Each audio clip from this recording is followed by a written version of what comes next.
wabarakatuh. Aizan al-kiram, ashabu qanatu Majelis Ulama Indonesia. Tanukun milakum nasrah, al-khabarul waki bima dedikasi halian. Ma'akum, Amanda Putri Mediani, mededikasi fil akhbari minha. Mengawali berita pada hari ini, bertepatan pada hari ini, Senin 10 Maret 2025, Kota Bekasi merayakan hari jadi ke-28.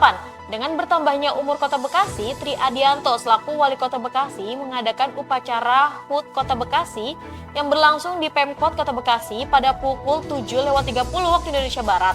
Acara ini dihadiri oleh beberapa elemen seperti Ketua Umum MUI, Ormas, Dinas, dan murid sekolah di Kota Bekasi.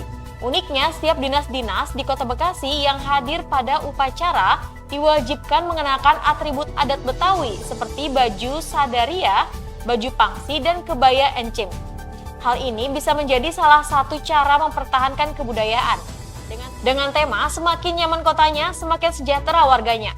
Wali Kota Bekasi menyampaikan agar setiap warga Kota Bekasi dapat berkolaborasi yang erat sehingga kita bisa menghadirkan solusi nyata bagi permasalahan Kota Bekasi sebagai kota yang terus maju. Dan tak hanya itu, beberapa hari lalu juga Kota Bekasi terdampak banjir yang sangat besar yang merugikan. Hal ini menjadi pukulan bagi Kota Bekasi sebagai kota metropolitan terkhusus di hari jadi Kota Bekasi ke-28 tahun. Ada beberapa poin yang disampaikan Tri Adianto dalam sambutannya terkait bencana banjir di Kota Bekasi seperti meyakinkan bahwa pemerintah Kota Bekasi akan terus bersama-sama dengan masyarakat Kota Bekasi.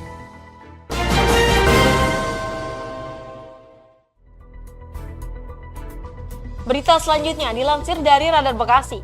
Dewan Pimpinan Cabang PDI Perjuangan Kota Bekasi turun langsung membantu korban banjir dengan menyalurkan berbagai kebutuhan, mulai dari makanan, alat kebersihan, obat-obatan, hingga layanan mobil laundry. Sebagai partai pemenang Pilkada 2024, PDI Perjuangan juga mendirikan dapur umum untuk memastikan warga terdampak tetap mendapat pasokan makanan.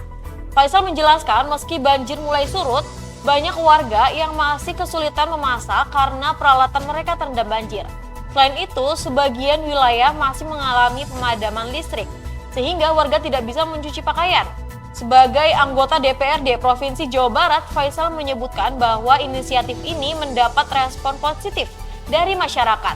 Namun, ia mengakui bahwa bantuan belum dapat menjangkau seluruh wilayah terdampak banjir di Kota Bekasi. Berita selanjutnya dilansir dari thisway.id. General Manager Mega Bekasi Hypermall yaitu Michael Lakat menyatakan saat ini pihaknya tengah melakukan proses pengeringan dan pembersihan di area yang terdampak banjir. Pemeriksaan dan pemeliharaan jaringan listrik juga dilakukan untuk menjamin keselamatan para pengunjung sebelum mal dibuka kembali. Sebagai persiapan untuk acara mendatang, manajemen mal telah menetapkan jadwal bagi para pedagang yang ingin memeriksa tokonya. Para pedagang harus mendaftar dan mengkonfirmasi identitas mereka pada petugas keamanan sebelum memasuki tempat tersebut. Michael menyebutkan timnya tengah berupaya mempercepat proses pemulihan agar Mega Bekasi Hypermall bisa kembali beroperasi dalam waktu dekat. Berita selanjutnya dikutip dari Radar Bekasi. Wakil Ketua Komisi 4 DPRD Kota Bekasi yaitu Wildan Fatur Rahman menegaskan pentingnya transparansi dalam penyaluran bantuan sosial kepada warga terdampak banjir. Hal ini dilakukan untuk memastikan bantuan tepat sasaran dan tidak diselewengkan oleh oknum yang tidak bertanggung jawab. Wildan mengingatkan bahwa Kota Bekasi merupakan salah satu daerah di Jawa Barat yang terdampak banjir cukup parah. Bantuan dari berbagai pihak seperti swadaya masyarakat, instansi, dan komunitas telah berdatangan. Oleh karena itu, transparansi dalam distribusi bantuan harus dijaga dengan ketat.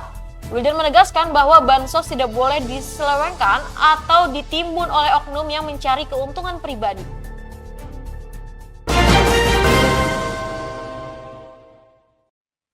Mengakhiri berita pada hari ini, dikutip dari Radar Bekasi, pemerintah Kota Bekasi kembali menggelar program mudik gratis bagi warganya. Pendaftaran akan dibuka pekan ini dengan tujuan beberapa kota di Pulau Jawa. Kepala Dinas Perhubungan Kota Bekasi yaitu Zeno Bakhtiar mengungkapkan bahwa tahun ini Pemkot hanya menyediakan 10 unit bus yang dapat mengangkut sekitar 500 hingga 600 penumpang. Mudik gratis ini akan mengantarkan warga ke 3 kota besar di Jawa Tengah dan daerah istimewa Yogyakarta, yaitu Solo, Semarang, dan Yogyakarta.